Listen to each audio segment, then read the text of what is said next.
So welcome to the League of Women Voters, a program called Connect the Dots. The Missouri State Legislature is going to start very soon. The 2023 legislative session begins early January. So we're going to be interviewing the Boone County state legislators about their priorities and plans for this upcoming session.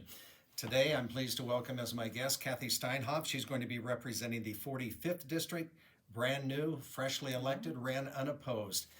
Here a few weeks before the start of the legislative session, tell me what you're feeling. I'm very excited. I've been nervous to do this whole thing because it's really not up my alley. I mean, I'm really far out in right field with this one, but I've come to learn more things in the last 6 months that I just keep getting more and more excited about it. So give me an example of some of the things. I want to talk about the tour. I'm not sure exactly what was it the freshman tour That's or whatever exactly it was right, called? the freshman tour. Don't go there yet, but outside of that, what have you done to kind of get up to speed to say, okay, I've done my prep work? Well, canvassing was a big part of the prep work, trying to find out who my neighbors were and what, where their expertise lied, where they were frustrated with the state. That was really helpful to me.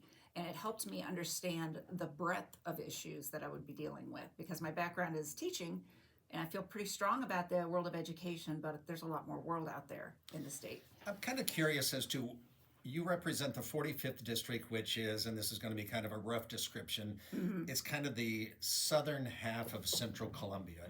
That's a good way to look at it, yes. So when you get to Jefferson City and there are like 163 state reps, how closely, I wonder, does a state representative feel that she has to represent what those concerns are? I mean, obviously the University of Missouri would be an important concern, but many of us would think and hope that all the legislators would see the importance of it. Yeah, I would agree with you, and I hope I'm understanding your question correctly. Although I was elected by this area, I am a state representative, so my goal is to try to make things better for our state. And sometimes that means that we have to focus on rural issues that may not mean as much to us, but I want to be as invested in those decisions as I am in decisions about, like, the University of Missouri. When I was on our tour that I know we'll talk about last week, that was one of the things I kept reminding people, is that the University of Missouri may be in Columbia, but it's a land-grant institution and it belongs to all of us, and that we need to all be invested. You had a 30-plus year as an educator. So you also worked with the union that represented the teachers' concerns. How will the work that you did as the union president and the head of that maybe translate into helping you when you're in Jefferson City? I think it'll be a huge help. I look back on my my role as a union leader, and even along the way as becoming a union leader, I was stepping into territory I wasn't really comfortable with. And every time I thought, oh, I can't do that. Oh, I can't do that. And then now I look in my rearview mirror and I think, wow, those opportunities are making this much easier. I'm used to being around the press. They don't scare me as much as they did when I started. I'm used to speaking in front of people. That doesn't scare me as much. Now I keep saying as much because things like this still make me nervous. But I feel like I've had things along the way, not to mention the fact that my union work was rooted in advocacy. And it was fighting for people who didn't feel like they had a voice or didn't feel confident in fighting for themselves. And that I will just continue that role. Well, as a Democrat in Jefferson City in the House of Representatives, you're going to be in a minority. There are I found the number 111 Republicans, 52 Democrats. So you're going to have to be a loud voice. And it is going to be one of those where I think tact and truly being diplomatic and political in a positive sense are going to be crucial. I agree 100%. I think relationships are at the core of everything. I think my experience as a teacher will help me in those moments where I need to remain calm when I'm put in a situation that makes me angry or uncomfortable, and that I'm used to calling teenagers out on behavior that they exhibit that isn't respectful of people around them. So I hopefully can delicately use that if I need to. I'll let the audience decide who the teenagers are in Jefferson City when you hear this and think about what happens in this legislative session. Let's go to the tour for freshmen, and it was about a week long? Yes, it was a week long. I saw some of the pictures and some of the comments that you wrote on social media. There was a picture of you standing in front of the bus with a microphone as it says you were passing through the 45th District. What were you telling other representatives? First of all, the tour is really exciting. It's week one of 2 weeks. Like, we will go again in the summer to visit places that may not have been good to visit right now in the winter. But as we tour around with legislators from all over the state, they're all the new ones. So we're kind of getting used to the system and getting used to each other. We were encouraged whenever we drove through somebody's district that they would stand up and speak. And ours, we were coming out of Jeff City, so my district was the first one that our bus encountered. And I talked to them about how because again, I was talking about Central Columbia, and we were coming up 63. So I talked about how the stadium exit and Broadway exits are important to my district. And they lead to exactly where you think. Stadium would lead to the University of Missouri, and I talked a little bit about that. And Broadway would lead to downtown Columbia, which is really thriving and doing great. And and I also was able to point out like our student housing, because my district is 25% students.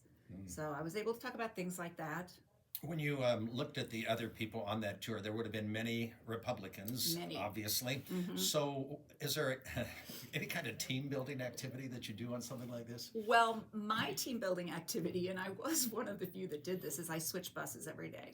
So there was a bus 1 and a bus 2. And I purposely tried to do that. And when you're on a thing like that, it's easy to find your little corner. A lot of people found their seat on the bus, and they just had all their stuff right there. And I tried to make sure I was mobile so that I could move and meet new people every chance that I got. And I think I was pretty successful at that. I had a little stack of flashcards so I could keep track of who I met and the things about them to help this old brain process. But you're used to being in classes, and you were going through 6 or so classes a day. And so but I had a seating chart then, and I really wish I had one this time. So what do you think your priorities are going to be when you go to Jefferson City? And it seems to me, again, I'll say this before I let you answer, you have to hit the ground running because you're elected to a 2-year term. If you want to run again for re-election within a year, you're going to start to concentrate on that. So I'm just curious as to how are you approaching your involvement in this legislative session? I am really focusing it, as I've said, on these relationships. I'm very aware that I'm in a super minority. If I put a bill out there, and I hope to, sponsor some bills, but it's very, very unlikely that it will even be brought onto the floor. And so when I think about how I can use my time is going to be used for looking at that legislation that's out there, that's good, and helping push it along, and looking for the legislation out there that's not so good, and trying to soften the edges of that. What will it be like to have something that you feel strongly about, and you would like to have the legislators take a look at this? How will you go about wondering who's on the other side that I might be able to approach and say, would you listen to me about this and see maybe if you won't agree on some of my points? Well, it's no surprise that I'm very pro-public education. And one of the things that we toured was a charter school. And I was very pleased with the conversations after that among a lot of Republicans that started to have a different view of charter schools just from that small little visit. And one thing that I find is that everybody says at least they want public schools to succeed. So it's a matter of really educating people about things that they hear that I don't believe to be factual, and trying to make sure that they understand the facts about what's going on in our classrooms today. And I think because I've set up those relationships, I think they're going to hopefully trust me when I tell them those things. So what has been the biggest challenge? Is it creating a staff? Is it immersing yourself in what the processes are of what the week will be like once the session starts? What's the biggest challenge? That's hard because there's been a lot of challenges. I think it's one of the things is that I've been in a world where I've known most of the people. I've 34 years in Columbia Public Schools. I knew the superintendents. I knew the leaders of the different departments. I knew who was in different schools. Obviously we'd have new teachers come along and new students come along, but even families. I would have 3 kids out of a family. And so I felt like I was a little bit in my comfort zone. And so the learning curve was small. Now, I don't know anyone. I was at a meeting the other day and I said, well, unlike all of you, I didn't know a single one of you in this room until I stepped into this world. And so trying to get to know everybody, know who I can trust, who I need to be, suspicious of, knowing all the wonderful organizations in our community. There's so many that I knew about, but I haven't been in the buildings. And that has been fantastic. So is it going to be more important to have those kinds of connections with the people in a community that you represent or the representatives that you're going to be serving next to and have desks maybe next to or across the aisle? I don't know if I could say one's more important than the other because they're both equally important. I have to have a relationship with the desks across the aisle because they're the ones that are going to be making the decisions. But I really want to rely, truly the idea of representative is that I want to rely on my community experts here in Columbia to help guide me in those decisions. One or two things before we wrap this up, and that is, what else sticks in your mind about that tour? What sticks in your mind and says, this is going to be important to me for a while? Something you saw or somebody you met? Well, one thing that I think that we need to do as a society maybe is figure out our workforce. Almost every place that we went talked about is extreme shortage in workforce and how it was keeping them from doing things. When we visited the Disability Center, it was keeping them from getting services. I know that in Columbia Public Schools, it's a problem. I know that we heard today from somebody about a nursing shortage. So these are real problems for our society that I think we really need to think outside the box about how we're going to solve that. Your energy level going to be high first week of January? First week probably really high. And carry through to May? Check in on me in February. I might feel a little differently. We may do that. Kathy Steinhoff, best of luck to you. Thank you. Thank you. She is newly elected as a representative of the 45th District, and the League of Women Voters thanks Ready for allowing us to use their space for today's interview. Thanks to the League of Women Voter members, Diane Suhler, Sharon Schneeberger, Carol Schreiber, for producing these shows. And the series of state legislator interviews are on YouTube and are posted on the League's website, which is lwvcbc.org. Thank you. Thank you.